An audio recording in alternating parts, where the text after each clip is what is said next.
welcome to another episode of Harrison Hobbies. Today we are going to be talking about the Champion 2500 watt starting, 1850 watt running dual fuel generator. Just a little bit of background on this generator. My buddy Evan, who's running the camera for us tonight, decided that he needed a new generator, so I convinced him to buy this because I thought it might be a fun review. So we got this here. This is the first video I've made in probably 4 or 5 months. Started a new job, been busy with the kids and the pandemic, so just haven't had too much time. But we're back, and so I guess we can check it out. So the game plan for tonight is we will unbox the generator, we'll get some oil in it, we're going to be running it on propane, we'll start it up, we'll have the same conversation like we do now. Again, the microphone here has got its sound levels locked, so this will be just as loud as every other generator in all my videos. So we'll get an idea there, we'll check out its waveform, we'll check out how true to 120 volt, 60 hertz it is. So once we get all the waveforms and everything tested, we have the standard heater that we've always run in these videos, and tonight we can try a couple of air conditioners. We have, I think, an 8000 BTU. It's a GE. It is super finicky when it comes to power. It's got to be really, really clean, otherwise it trips itself out. Tried it on a couple of my generators, and it only worked on a couple, even though they should have, in theory, had plenty of headroom to run it. And we also have an older digital style that we can run. So let's get into it. And here's the unit itself. Also important to note as we go through here is it does come with some 10 weight 30 engine oil, 5-liter bottle. It comes with a funnel to put the oil in, and as Evan has here, it's got our propane regulator. Much like the other Champion generator that we reviewed about a year ago, this one has the same, if I can borrow this for a second, the same clamp here on the top where, you know, it's got the little hook and then it hooks onto the handle for easy transport here, and then it also has the hose coupler, I guess maybe not coupler, but the hose attachment here. So I guess we can do a quick walk around now and check out some of its features. So it looks like we get a free t-shirt with generator. What does that look like there? Very, very nice. Yeah. Okay. So let's do a quick walk around to the generator here. We have some nice elasticy ribbons here telling us that we should use 10 weight 30. So I think it was the Generac, the little IX 1200 or whatever we had, and it was really inconclusive on what oil full looked like. This one here is really specific in saying that, hey, as long as you see oil on the dipstick itself, you're good. Get the oil level to be coincident to the bottom of the threads, right below the threads on the fill. So that's nice that it's got that there. We also have some warnings about vapor lock in the fuel tank. Do not close the fuel vent until engine has cooled for at least 15 minutes. And I will say, I guess, first impressions here, this thing is pretty heavy. Let's do a quick walk around of the front panel. So it looks like we've got our run switch here that's got no run up top here. And then if we return it, and there's soft detents in here. I don't know if you can hear that. Hopefully you can, but no run, propane, gasoline, and choke. So we can leave that on off. We also have the option for parallel. So these are your two parallel ports here, so this is parallel compatible. Most of these generators, and I guess Evan's going to check the manual here, we may or may not include this in the video, but you should be able to parallel any generators that have the same ports here. I believe it's even cross-brand compatible, since a lot of these are using the inverter board, the same inverter board from overseas. But basically, whenever you parallel these, you're going to get double the wattage of the lowest. So if you had this one here running, 2500 peak and 1850 running, and you had another that was, say, 1500 running, you wouldn't be 1500 plus 1850, you'd be at 15 plus 15. So we can close that here. You end up with a standard duplex plug here, the NEMA 20, and then down here you have your propane coupler. The other Champion we saw last time, it was over here, and then the mode selector was over here. Having everything on the front is kind of nice. You also have some digital buttons here, so this is going to be your, if you end up tripping your breaker, you press this, and it feels like it's a little membrane micro switch in there. So it's certainly not like a big toggle switch or anything mechanical. And then over here is your eco switch. So if we keep turning it around, we end up with the side panel here. This should give us access to the air cleaner, the carburetor. Turn these all the way, and then we pull that straight out. So we've got our oil fill valve here fill with, again, the exact same notice. So evidently this is a big enough deal that a lot of people probably sees their generators here, so they do that everywhere. You have a carburetor dump line right here. So that's this little thin tube. So right here you have your screw. So basically, if you were to winterize the thing, you'd dump out all the gas here into a properly approved container. You're going to still have some fuel in your carburetor bowl, and so you'd end up loosening the screw here that's painted in blue. It would evacuate the fuel down here, and then you're good to go. You also have a breather tube here that's going off into your engine bay. There's plastic shrouding everywhere. Here you should have your air filter. Let's see if just a standard foam. Again, this is pretty much in every generator. Because these are typically not, out mowing a field or anything like that, you should realistically expect an air filter like this to probably last you the life of the generator. Of course, you can get dry rot and stuff like that, but overall it should be pretty good. So I guess for starters here, since we got this open, we should probably add some oil. So you can see the dipstick here is pretty long, and then the area for fuel is pretty decently sized there. So while Evan's getting that filled, I guess just to finish our quick walk around here, the spark plug is accessible through this little port here. It's also, again, accessible kind of through, this brings you into the whole area. It is pretty deep in here, so I would just make sure that, you got somebody with small hands that can get into here. Oh, shoot. It's still got oil in it. And, okay, this turned into a standard Harrison Hobbies because now there's oil here. Nice. So I can have nice things. And you got all over my brand new generator? No, just your drip tray. You can see that we kind of have this little catch tray and it's going to drip oil out. This flange here does not, let's zoom that out a bit. Too much enhance. Too much enhance. The flange here doesn't really go too much past the foot here where the front panel here kind of clips into.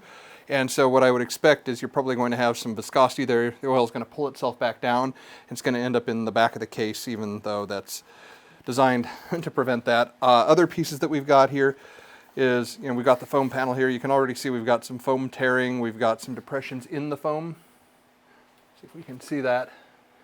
There we go. So that's just because, you got this hose here. This hose looks like it's got a rubber sleeve on to prevent chafing. But this is pretty well packed in here. So we'll let Evan jump in here and add some oil.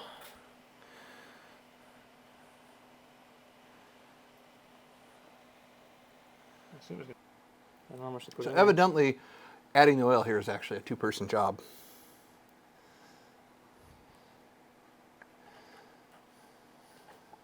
No? Not even close. Now you've done too much. Probably not. Doesn't look like it. No, I would keep going. It's almost empty. Okay, that's because I poured all the extra oil out. Yeah, pretty much. That's it. Okay. Let's grab the dipstick and figure out where the dip goes. So that was the whole bottle, less the stuff that I accidentally dumped out. And it looks like we are right up to the very, very top. So we're right where we need to be. So we don't gum up the carburetor or anything on the generator itself. What our game plan for tonight is to only run it on propane. In addition, this will give us kind of the best case scenario for, I guess, really the worst case scenario here for kind of how strong this generator is going to run. Because you do get a lot less, power on propane than you do on gasoline. So whenever you're closing this here, make sure that the your little latch is here in the off position. Get it put where it needs to be, and then close it up. So let's get the propane hooked up, Evan. While you're doing that, we'll grab a couple of other generators just for a size comparison. So here, this is the new Briggs & Stratton. So I got this. I haven't actually had a chance to do a video on it yet. Evan surprised me tonight with this guy. Let me grab another one. Let's see how how strong this table actually is. Yeah, I figured. Okay, so here's just a quick size comparison between the new Champion. The Briggs & Stratton here, I believe that this is like a 2200 watt peak and a 2000 watt running. 2400 peak and 2000 watt running compared to the Champion here. So this one's quite a bit bigger, quite a bit heavier for the Briggs & Stratton. Then we have the Champion. We have the Baja that I've featured in one of my videos here. So in terms of width, they're about the same. Overall footprint, they're the same. Again, it's much heavier. And then kind of the de facto Generac here. So this is almost identical in size. So I guess this just proves how good of a value in terms of size this is. This thing's going to be running about double what this does in terms of peak and sustained, the Champion here. And it's identical, just almost identical in footprint here. So, That was pretty small then. so it is small. I will say it's dense though. And so as Evan's plugging this in here, one thing that's quick to note, can I borrow that for a second? So if we look here, you have the nozzle here with the quick connect coupling, the little 45-degree chamfered edge there. But then this right here is a detent on this little plastic piece. And so there's actually a little micro switch here. And so whenever you plug this in, what that's going to do is push down a switch, and that's going to let the generator know that propane's plugged in. So we'll plug this in, and we'll get it started. So now we're going to go through the quick startup process here. I guess Evan reread the manual, and just for a point of clarity, we'll turn on the propane. We leave the fuel out of the equation here, right? Yep. So it doesn't matter whether this is on or off. We're leaving it in the off position. He's going to put it into the choke mode. He'll prime it 3 times by pulling the cord 3 times, and then switch it over into the propane, pull it again. We should be running. Okay, so we've been struggling a little bit to start the generator. What it came out to be was that we needed to do 6 pretty quick pulls in choke, and then we waited for I guess we kept going until the generator started to kind of cycle on in the choke mode. And so we figured at that point it was fully primed, and then once it was kind of going, we swapped it over into the run, and then we pulled it again. It looks like Evan had turned off eco. I think that by default it turns off eco automatically during start, but just in case, if it's not starting, you might want to try that one too. Go fast.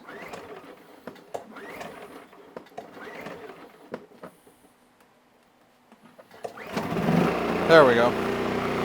Ah, that's fancy. We got a blue indicator light here that USB's on. We got eco mode enabled. We've got circuit protector. Okay.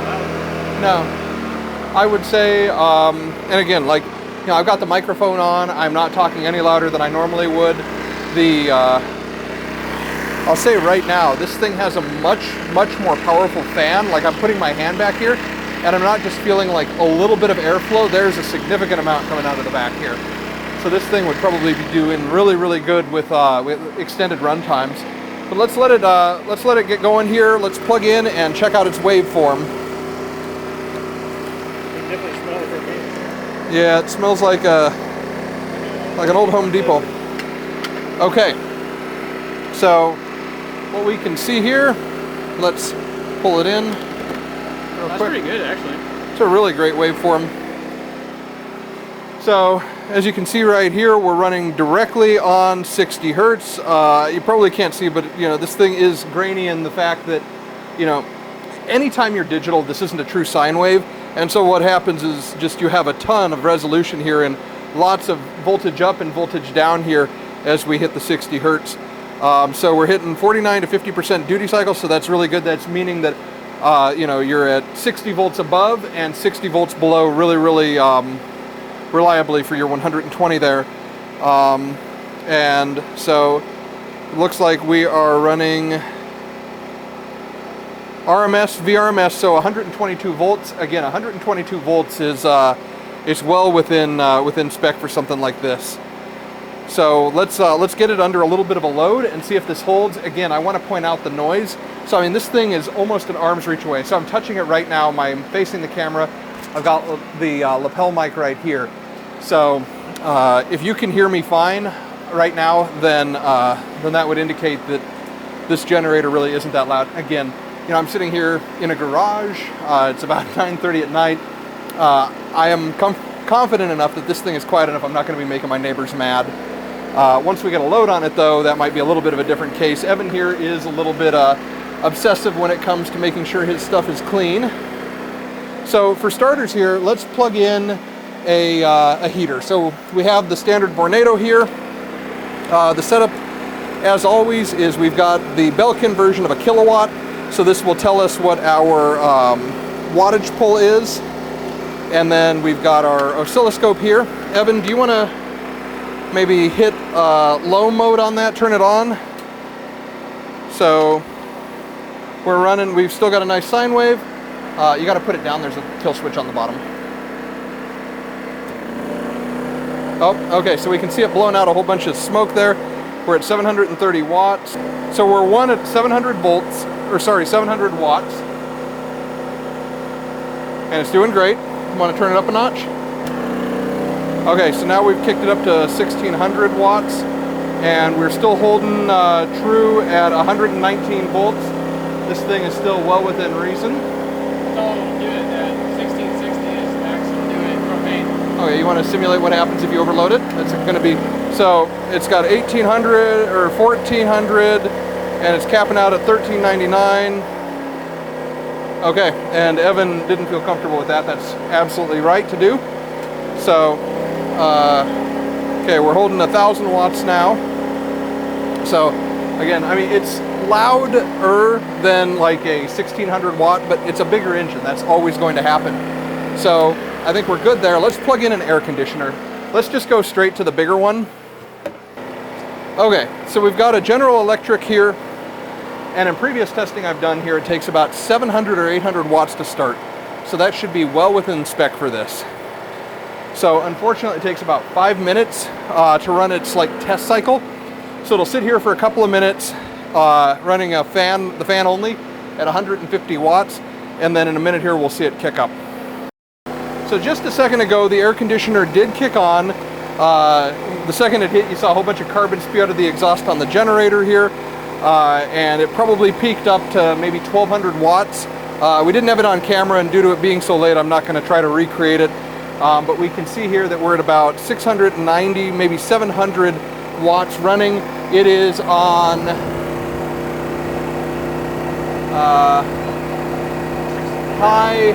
it's on high fan speed. It is on cool mode. So high fan speed, cool mode, we're running 701 watts. And again, like if we look here at the oscilloscope, make sure we're focused in here, we can see a perfect sine wave. We're at 50% duty cycle above and below. VRMS 120 volts. So this is, I mean, this is wall grade power out of a digital inverter. So there's not enough good stuff to say here. For frequency, we're holding at a solid 60 hertz. Everything here is exactly as it should be. Good generator. So let's go through the process of shutting it down here. Evan, we're gonna kill the generator, or kill that. We'll let it run for a couple of seconds here. We'll unplug all of the equipment from the front here. Evan, do you want to have the honors of shutting it down? Okay, well, I guess this has been a review here of Champion's new dual fuel inverter style portable generator here. I guess, Evan, what do you think of it? You just bought this. This is going to be used for RC car racing, to power chargers. It's going to be used in the event of power outage at home, potentially camping, stuff like that. What do you think? Well, from your test with the AC, it seems like it's from the test on the AC, it seems like it has enough clean sine wave for it actually to power the AC. So it has good power output, good sine wave, and it seems like a quality generator. And plus, you can do dual fuel. So if you're in a tight situation, you can use propane or gas. So, you know, that's mostly the reason I did it, just dual use. Sounds like that was rehearsed, and I totally put him on the spot there. So good job. But this has been a review of the Champion generator here. Hopefully somebody found this helpful. Again, we've only now been using this for what, maybe 10 or 15 minutes. So as always, in the comment section below, if you have experience, please share those so it can help the community know, like, you know, is our testing accurate here? Does this thing have longevity? Is it going to break down after 20 or 30 hours? So that kind of information is great for the community. So Like I said, please do leave a comment. So if you like this video and you want to see more like it, then make sure to like and subscribe and check back soon for more videos.